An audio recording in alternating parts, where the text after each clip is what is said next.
When will the Canadian housing market finally hit its bottom? If you have been waiting to buy a house in Toronto or in Waterloo Region, you have probably heard every possible answer to this. Some people say prices are going to crash another 20%. On the other, people say is the bottom is already here. And then you have people saying just wait for the interest rate to come down. But here's the problem. Nobody rings a bell when the housing market bottoms. And if you are waiting for that moment when the news says, congratulations, this is official bottom, you are probably going to miss it. So today I want to look at the actual numbers. I'm going to focus specifically on Toronto and Waterloo because these two markets are behaving very differently. And by end of this video, I'm going to give you my view on three things. The very first one, are we at the bottom? If we are not, how much further could prices fall? And most importantly, what would I be watching to know that the bottom is actually forming? Hello everyone, my name is Parth Soni. I'm a realtor based in Ontario. If you like this kind of content, please do subscribe to my channel. If you're someone who wants to transact in real estate, considering whether buying, selling, or investing, you can reach out to me, book a call with me, first link in the description. Now, before we talk about the numbers, we need to define what a market bottom actually means because there are at least three different type of bottoms. The very first one is the sales bottom. Then there is a price bottom and then there is an affordability bottom. Not many people talk about this. And this don't necessarily happen at the same time. For example, sales can start recovering while prices are still falling. And this is something that we have seen in the past. And this happens when the buyer starts coming back. So the transaction increases, but the sellers still have to compete with one another. So prices continue to adjust. And that's actually one of the most interesting things we are seeing right now. The market is showing signs of improving activity while prices are still below last year levels. And that is exactly why I don't think you should look at 1 month price number saying the bottom is here. Now, first thing, let's start with Toronto. According to the Q2 of 2026 CREA data, GTA residential sales were up by 7.4% compared to of 2025. And that's important because sales are recovering, but the prices haven't recovered yet. The median detached price in Q2 was approximately $1.175 million. That is down by 4.1% year over year. Semi detached, roughly about $917,000, again down by 7.8%. Condo townhomes, $677,000, that is down by 7%. And apartment condos are sitting at $541,000, that's almost down by 9%.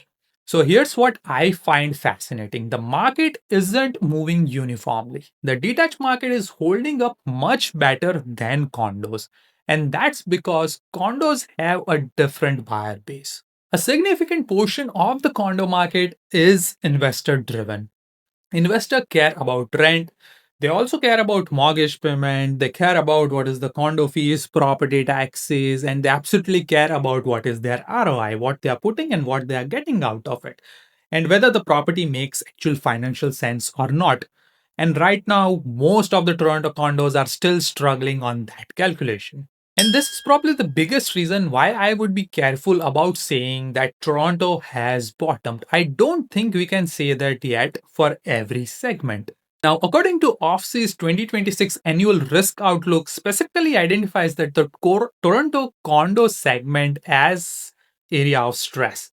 And CMHC has also highlighted rising mortgage error risk in Toronto, particularly among the highly leveraged household and most mom and pop investors, which are dealing with either higher carrying cost or both actually weaker rent as well. So if you're looking at a $500,000 condos, don't just look at the fact that's 10% cheaper than few years ago. Ask what will be the monthly carrying cost, what amount of rent you can get in there, what are the vacancies, what are the condo fees, mortgage payment, and what happens if you have another year of flat prices or even worse, it goes down. And that's much more important than simply asking whether the condo is cheap or not or whether it bottom or not. Now let's talk about 𝗘𝗦𝗧𝗔𝗟 because it's a very different story. And this is where I think the market get really interesting. The latest Q2 of 2026 according to KREA data shows that the median price point of a single detached home was approximately $760,000, and that is down about 5% from a year ago. Townhouses roughly about $582,000, that's down 6.4%. Apartments are close to $400,000, that's down by 5.4%. But here's the number I really want you to do pay attention for, and that is inventory of detached homes. We are at roughly 2.3 months of inventory. In townhomes, 4.1 months of inventory. And in condo apartments, it's 8.5 months of inventory. Now, that tells you something very important. There isn't one Waterloo housing market. There are several. Now, if you're looking for a good detached home in a desirable Waterloo or a Kitchener location, you are dealing with completely different market than someone buying a condo apartment in the same region. And that's why headlines saying Waterloo real estate market is crashing or Waterloo real estate market is recovering, and both can be misleading. It depends what you are buying. Now let's look at the forecast. Now CMHC latest summer 2026 housing market outlook forecast that the average resale price in KWC at approximately $730,000 in 2026. Then in 2027 it could grow up to $740,000, and in 2028 it could be 780. And the notice what that means. CMHC isn't forecasting a dramatic V-shaped recovery. They are basically forecasting, like based on the data, you can say like 2026, it's kind of bottoming. 2027, it's stabilization or a slight growth. 2028 could be a recovery or a stronger recovery. And that's very different story from prices are about to explode. That is also very different from like prices are going to crash another 30%. It's much more boring, and honestly, boring is probably the more realistic scenario for right now. Now, let's talk about something that could still create additional pressure, and that is mortgage renewals. The Bank of Canada estimates that the last major wave of 5-year fixed mortgage taken out during the pandemic at very low interest rate still moving through the renewals. So over the next year, those borrowers are expected to see their mortgage payment increases by roughly anywhere between 12 to 15% on an average. And the bank estimates that the second half of 2027, nearly all borrowers facing the large payment increase will be renewed. Now, I want to be very clear over here. This does not mean that millions of Canadians are suddenly going to lose their homes. The Canadian mortgage system is much more resilient than that, but it does mean like some households have less financial flexibility, and that matters for real estate. Because if you're someone who's already carrying a large mortgage and your payment increases, you may decide I'm not going to buy the next house. Or maybe should I sell the investment property? Or maybe sometimes people think like maybe we should downsize. And that can create additional inventory. And inventory is one of the biggest thing I want you to watch over here.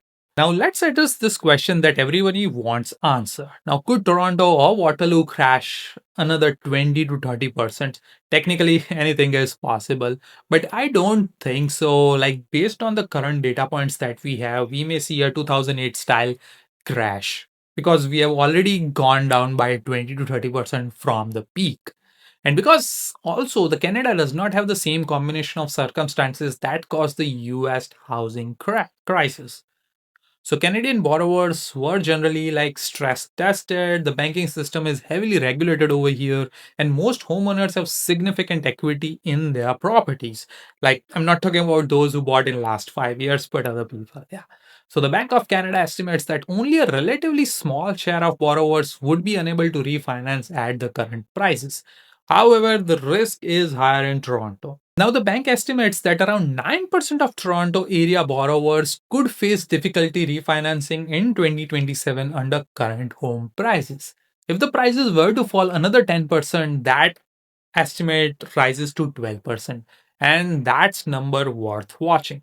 But again, that is a stress scenario. It's not a forecast that Toronto prices will fall another 10%, depending on the segment that you are in. And here's my opinion. If you're someone who's asking, Parth, give me a month that I can give you a month when the prices will bottom exactly. And if you're someone who's guessing, you might be guessing all the time. But if you force me to put a time frame on it, my best case would be 2026 is most likely year for a broad price bottom in both Toronto and Kitchener-Waterloo market. And but I would further divide it. For Kitchener-Waterloo, I think bottoming process is more advanced. Detached home may already be close to a floor because inventory is relatively tight, as we just discussed, roughly about 2.3 or 2.8 months of inventory. Townhouses more in a balanced market, and apartment segment I would be most cautious about that because we have 8.5 months of inventory, so it's a very different market. If someone sells at a very low price in same condo in your building, then it forces other people to sell it at a lower price as well.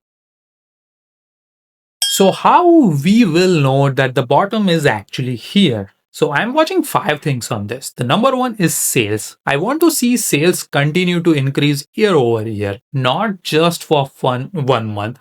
And I want to see that trend. Toronto is already showing some encouraging signals here with the Q2 sales up by 7.4%. The second in this one would be inventory, and this is probably the important one. If the inventory starts falling while sales increases, that's a very powerful signal, especially if that happens without a huge decline in the new listings. Number three is the months of inventory. In Kitchener-Waterloo, I'm watching like a detached homes very closely as of right now. At 2.3 months, we are nowhere near like an oversupplied detached market. Of course, if it's in a really nice neighborhood, it will go really well. But apartment like 8.5 months of inventory, so that's a completely different story. Number four in this one would be I will be watching as the price decline becomes smaller. Now imagine we are minus 9%, then 6%, then minus 3%, and then minus 1%, and then flat. And that's what the bottom often looks like. Not minus 10% and then suddenly we see plus 10%. It's a gradual decline, flat, and that's where you can imagine the bottoms happen. The other thing not many people talk about is the buyer's confidence. Now, this is one uh, I would be watching closely because people need to believe that prices aren't going to be significantly cheaper 6 months from now. Because if everyone thinks I'm going to wait for the next year because it will be cheaper, buyer stays on the sideline, and this could derail everything that we talked about. But once people start thinking like maybe this is actually the bottom, then demand could come back. And that's when the market can take surprisingly quick turn very quickly. If you're first time home buyers and if you're buying a home to live in for the next 7, 10, or 15 years, I wouldn't obsessed about getting the exact bottom because let's say that the market bottoms at $700,000 and you buy it at 715. So that's a $15,000 difference. But if you own that property for 10 years, the exit bottom matters much less than your mortgage rate, your monthly payment, your neighborhood, what kind of home you are buying, your job stability, and whether that house actually works for your family or not. But if you're buying an investment property, that's a totally different story over here. That's mainly for primary home. For investors, you need to run number very diligently in this one to do all the due diligence. And if you're a seller over here, the lesson is equally important. You can't price your home based on what your neighbors sold back in 2021. And you can't also price based on what you hope the market will be worth in 2027. You need to price against the competition that the buyers have today. Because in the market with elevated inventory, buyers have more options. I hope this could get you a little bit of clear idea what the real estate market outlook looks like for this year, next year, and maybe in 2028 as well. Thank you so much for watching. I will see you on the next one.